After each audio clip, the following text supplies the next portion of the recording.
O Senhor deu, o Senhor tirou. Bendito seja o nome do Senhor. Amém. Em apenas um único dia, a vida de Jó foi completamente virada de cabeça para baixo. Ele perdeu toda a sua riqueza, viu seus filhos morrerem e até sua saúde lhe foi tirada. Consegue imaginar uma dor maior do que essa? Mas aqui vem o ponto mais surpreendente.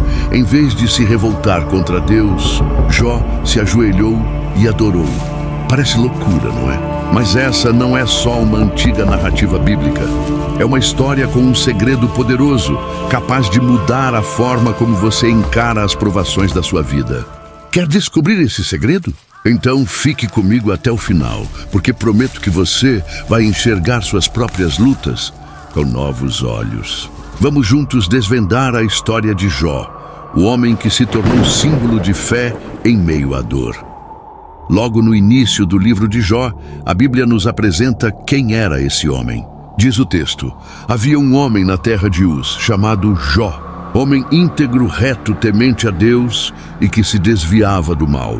Ou seja, Jó era conhecido por sua fidelidade e temor sincero ao Senhor. Mas ele não era apenas um homem piedoso. Jó também era extremamente próspero. Possuía 7.000 ovelhas, 3.000 camelos, 500 juntas de bois, 500 jumentas e uma grande quantidade de servos. Na linguagem de hoje, seria o equivalente a um grande empresário, um milionário. Sua vida familiar também era abençoada. Jó tinha 7 filhos e 3 filhas, e a relação entre eles era harmoniosa. Frequentemente se reuniam em banquetes, celebrando juntos como família. E o mais impressionante, após cada festa, Jó acordava de madrugada e oferecia sacrifícios a Deus em favor de cada um dos filhos. Apenas por precaução, caso tivessem pecado em pensamento ou atitude. Jó parecia ter tudo: riqueza, saúde, família feliz, respeito da comunidade. Nada indicava que algo pudesse abalar sua estabilidade. Mas o que ele não sabia é que uma grande reviravolta espiritual estava prestes a acontecer. Em certo dia, os filhos de Deus se apresentaram diante do Senhor, e entre eles estava Satanás. Deus então perguntou: de onde vens? E Satanás respondeu: de rodear a terra e passear por ela. Era como se dissesse: estou observando, buscando a quem possa derrubar. Então o Senhor perguntou: observaste o meu servo Jó? Homem íntegro, reto, temente a Deus e que se desvia do mal. Deus exaltava Jó diante do acusador como um exemplo de verdadeira devoção.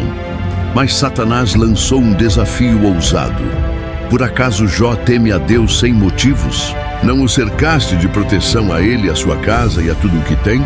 Abençoaste o trabalho de suas mãos e seus bens se multiplicaram. Mas toca em tudo o que ele possui e verás se não blasfema contra ti. Era um ataque direto à fé de Jó. Então o Senhor respondeu: tudo quanto ele tem está em teu poder. Somente contra ele não estendas a tua mão. Naquele momento, começou uma batalha espiritual invisível. Uma batalha pela alma de um homem que, sem saber, se tornaria símbolo eterno de perseverança. Tudo começou num dia comum. Talvez Jó estivesse em casa, tranquilo, refletindo sobre suas responsabilidades como pai e servo de Deus. Quando de repente um mensageiro entrou apavorado. Os bois estavam arando e as jumentas pastando por perto quando os sabeus atacaram. Levaram os animais e mataram os servos. Só eu escapei para lhe contar. Antes que Jó pudesse assimilar a notícia, outro servo chegou correndo. Fogo de Deus caiu do céu e queimou todas as ovelhas e os servos. Só eu escapei para lhe contar. E ainda nem havia terminado de falar quando um terceiro chegou desesperado.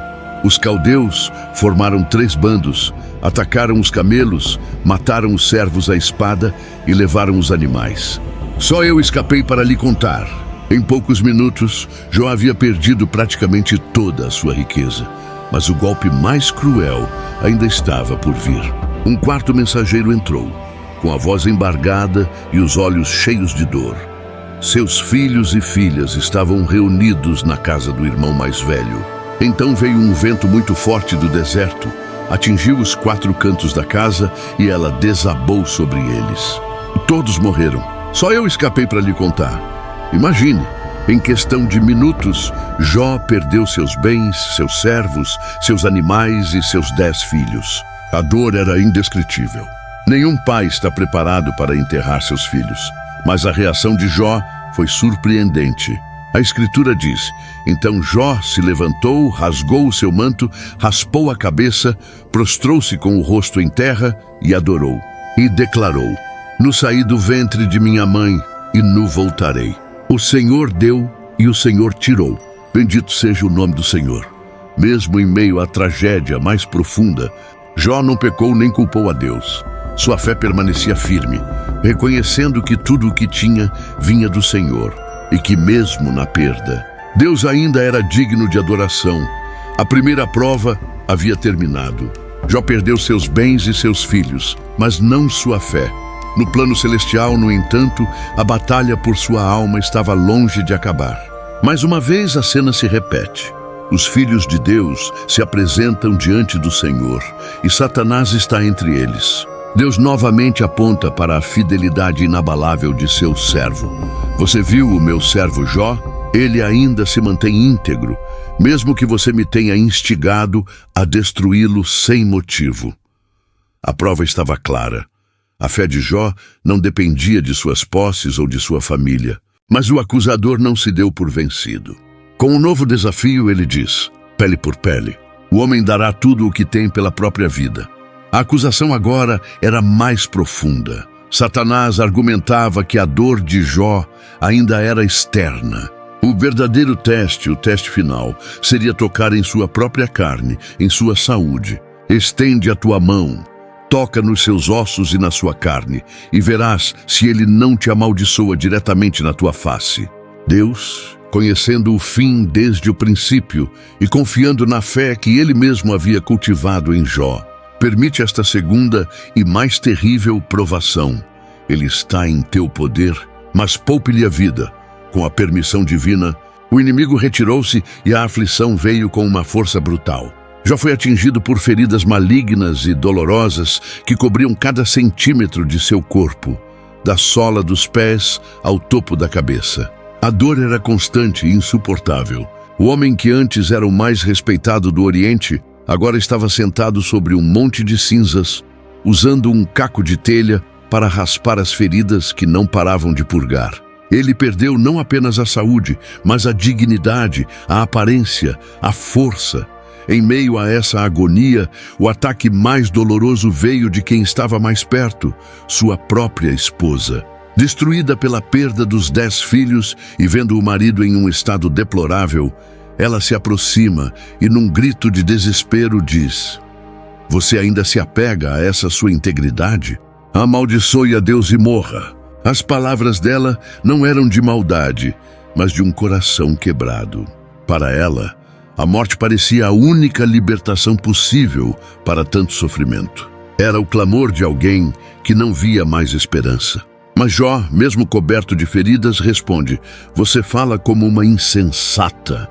Receberemos de Deus o bem e não receberíamos também o mal?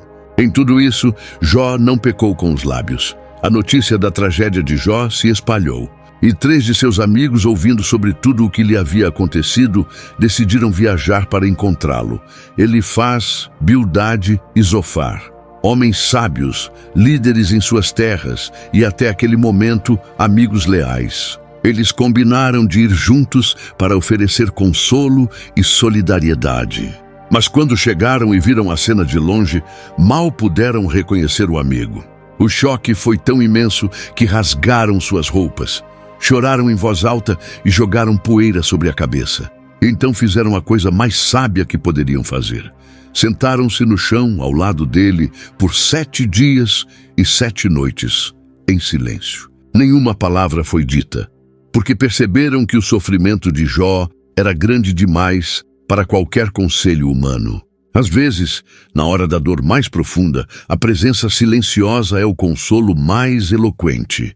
Ao final dos 7 dias, foi Jó quem quebrou o silêncio. Suas primeiras palavras não foram uma oração de fé, mas um grito de angústia.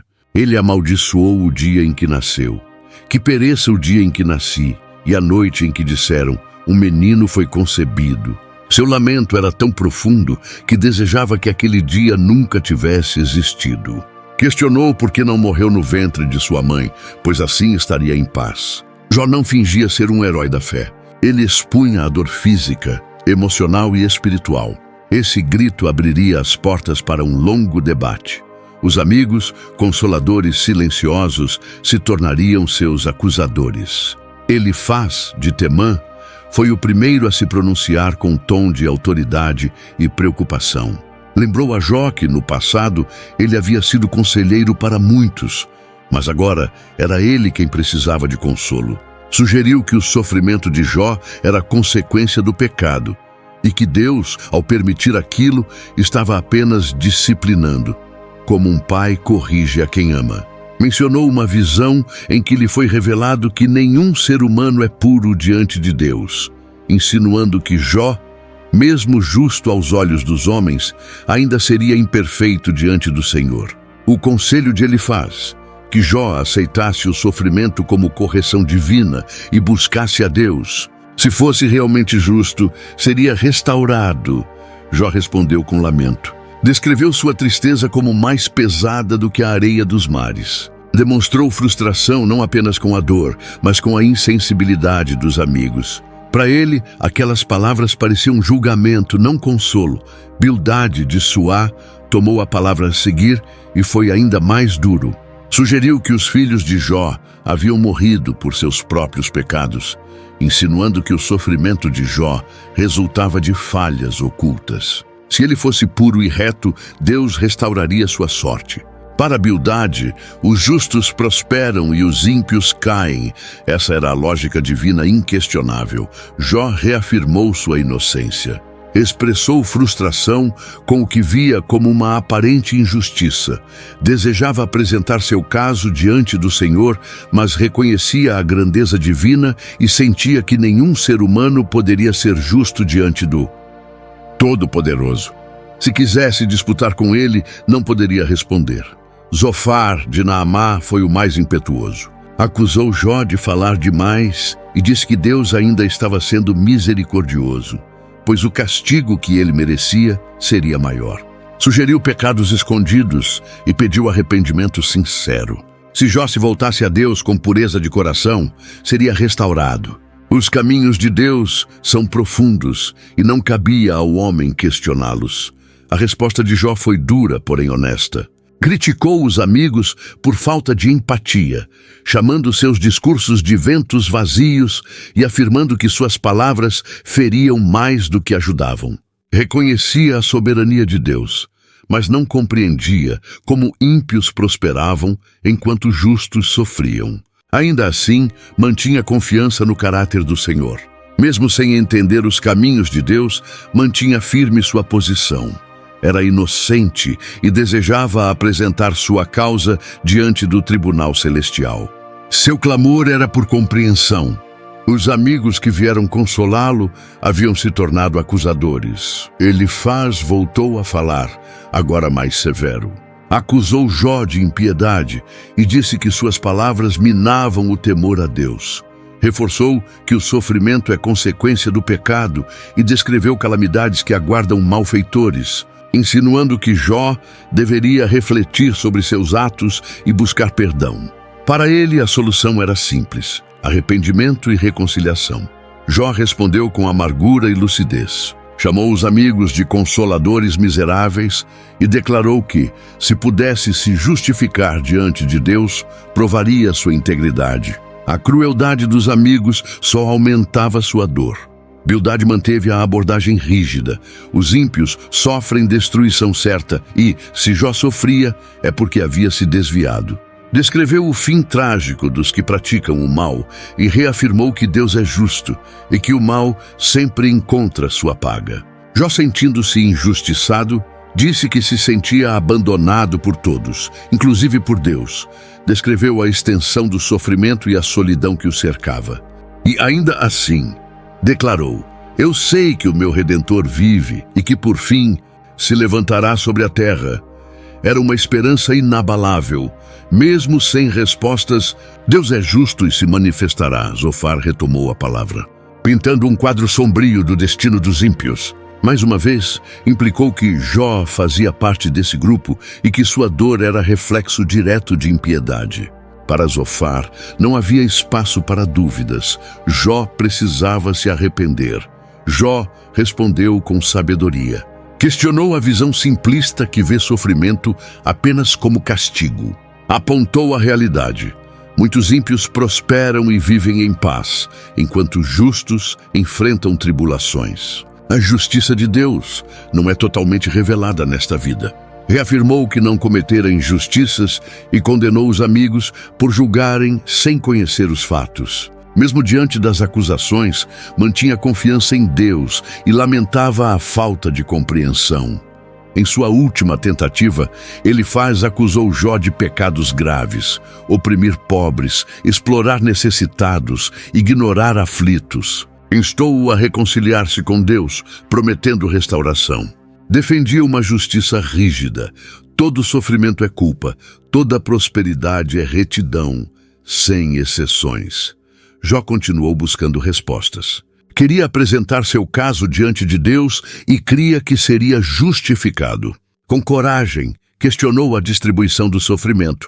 Malfeitores vivem impunes, enquanto justos enfrentam grandes provações. Sua frustração era profunda, mas mantinha firme sua integridade e confiança na justiça divina. Bildade respondeu brevemente, reiterando a santidade de Deus. Diante de tamanha majestade, nenhum humano é justo ou puro. Jó refutou com eloquência e reverência. Descreveu a grandeza e o mistério de Deus, reconhecendo sua soberania sobre a criação. Ainda assim, questionava como isso se aplicava ao seu sofrimento pessoal. Reafirmou sua integridade com convicção, defendendo sua inocência e listando suas boas ações. Compromisso com a justiça e retidão de caráter. Não havia pecado oculto que justificasse a dor. Enquanto as discussões se intensificavam, surgiu um novo personagem, Eliú, filho de Baraquel, o Buzita. Até então, Eliú havia permanecido em silêncio por respeito aos mais velhos, mas, percebendo que os amigos de Jó não traziam consolo nem resposta e que o próprio Jó se justificava, em vez de exaltar a Deus, encheu-se de indignação e falou. Reconheceu o valor da idade, mas afirmou que a verdadeira sabedoria vem de Deus e não está limitada aos anciãos. Disse que aguardou pacientemente, mas agora precisava compartilhar sua perspectiva. Eliú trouxe uma visão nova. Deus é justo e o sofrimento nem sempre é castigo. Pode ser correção, disciplina e instrução. Desafiou a ideia de que o sofrimento de Jó era prova de impiedade e sugeriu que Deus poderia estar usando a dor como alerta ou meio de aprofundar a fé.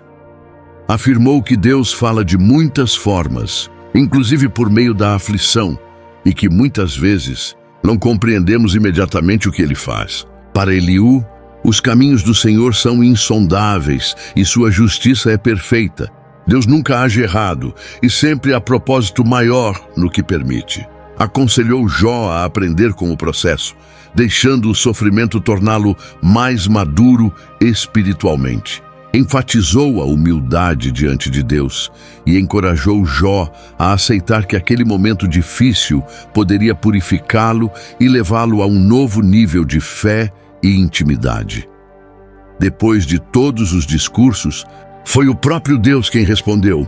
Sua voz veio do meio de um redemoinho, poderosa e majestosa, marcando um ponto de virada. Ao contrário do que Jó esperava, Deus não deu respostas diretas. Desafiou-o a refletir sobre a grandeza do universo e a profundidade de seus desígnios.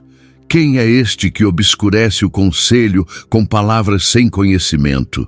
Agora prepara-te como homem, eu te perguntarei e tu me responderás. Deus fez uma série de perguntas retóricas, expondo a limitação humana diante da imensidão da criação. Onde estavas tu quando eu lançava os fundamentos da terra? Dize-mo se tens entendimento. Perguntou sobre os limites da terra, a luz, as estrelas, a neve, o granizo, os trovões e os mares. Mencionou a aurora, o curso das constelações, o controle das chuvas e dos relâmpagos. Falou dos animais. Porventura caçarás tua presa para a leoa ou saciarás a fome dos filhos dos leões. Descreveu a liberdade dos selvagens como o asno montês e o ibex, o avestruz que abandona os ovos mas corre com força, o cavalo de guerra que enfrenta a batalha com coragem. Cada criatura era evidência viva da sabedoria e soberania divinas. As perguntas não buscavam respostas, mas revelavam a ordem, a sabedoria e o poder invisível que sustentam a criação. Deus então apresentou duas criaturas enigmáticas, o Behemoth e o Leviatã. O Behemoth é descrito como colossal e imponente, criado por Deus, com força que o ser humano não pode conter. O Leviatã, feroz e invencível, representa uma força tão terrível que ninguém ousa enfrentar. Essas figuras apontavam para realidades que fogem ao controle e à compreensão humana. Deus, em essência, dizia: você não compreende nem pode controlar essas criaturas, quanto menos os meus propósitos. A resposta de Deus impactou profundamente Jó. Ele se curvou, humilhado e transformado, e disse: bem sei eu que tudo podes, e nenhum dos teus planos pode ser frustrado. Reconheceu que havia falado sobre coisas que não compreendia.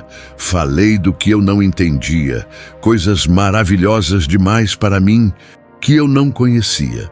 Lembrou-se das palavras de Deus: escuta-me e eu falarei. Eu te perguntarei e tu me responderás. E respondeu com arrependimento e reverência: com os ouvidos eu ouvira falar de ti, mas agora os meus olhos te veem. Por isso me abomino e me arrependo no pó e na cinza. Foi a virada. De tentar explicar o sofrimento com visão limitada, Jó passou a reconhecer sua pequenez diante da sabedoria insondável de Deus. Ele não recebeu respostas, recebeu revelação. E isso transformou sua alma. Após isso, Deus voltou-se para os amigos de Jó. Repreendeu Elifaz, Bildade e Zofar por não terem falado corretamente a seu respeito. A minha ira se acendeu contra ti e contra os teus dois amigos. Porque não falastes de mim o que era reto, como o meu servo Jó ordenou. Tomai 7 novilhos e 7 carneiros, ide ao meu servo Jó e oferecei holocausto por vós. O meu servo Jó orará por vós, porque dele aceitarei a oração. Eles obedeceram, trouxeram os sacrifícios, e Jó, em gesto de perdão e intercessão, orou por eles. Deus aceitou a oração, restaurando a amizade e revelando a grandeza do coração de Jó. Mesmo injustamente acusado, escolheu perdoar, interceder e abençoar. A verdadeira fé transforma o caráter e ensina a amar até quem nos feriu. Depois desse momento de reconciliação, Deus restaurou a sorte de Jó e lhe deu o dobro do que possuía antes. Seus irmãos, irmãs e conhecidos vieram consolá-lo e reconfortá-lo por todo o mal que havia passado. Cada um lhe ofereceu uma moeda de prata e um anel de ouro, em honra à sua restauração. A bênção de Deus foi abundante. Jó recebeu em dobro 14.000 ovelhas, 6.000 camelos, 1.000 juntas de bois e 1.000 jumentas. Deus também lhe deu novamente filhos e filhas, 7 filhos e 3 filhas. As filhas eram de extraordinária beleza. Ele as chamou de Gemima, Késia e Queren-Apuque. Diferente dos costumes da época, Jó deu herança às filhas, juntamente com os irmãos, demonstrando generosidade e igualdade. A vida de Jó, após a tempestade, foi marcada por longos dias de paz e prosperidade. Ele viveu 140 anos depois de sua restauração e viu filhos, netos, bisnetos e tataranetos até a 4ª geração. Jó morreu velho e farto de dias, tendo vivido com propósito, fé e perseverança, confiando em Deus mesmo nos dias mais sombrios. Mesmo sem entender os motivos da dor, escolheu confiar. Sua fé não se baseava nas bênçãos, mas no caráter de Deus. A história de Jó nos ensina que o sofrimento não é o fim, mas o início de algo mais profundo. Deus não lhe deu todas as respostas, mas deu algo maior: sua presença, sua voz, sua revelação. Talvez hoje você esteja vivendo suas próprias provações, mas assim como Jó, você também pode encontrar força, consolo e esperança. Não porque tudo faz sentido, mas porque Deus permanece fiel, mesmo no silêncio. O segredo de Jó é esse. Quando não entendemos o porquê, podemos confiar no quem. E esse quem é um Deus justo, presente e cheio de misericórdia. Se essa história falou com você, inscreva-se no canal e ative o sininho. Aqui, cada episódio te aproxima mais da palavra e do Deus que transforma, e sua fé cresça mesmo nas tempestades. Amém.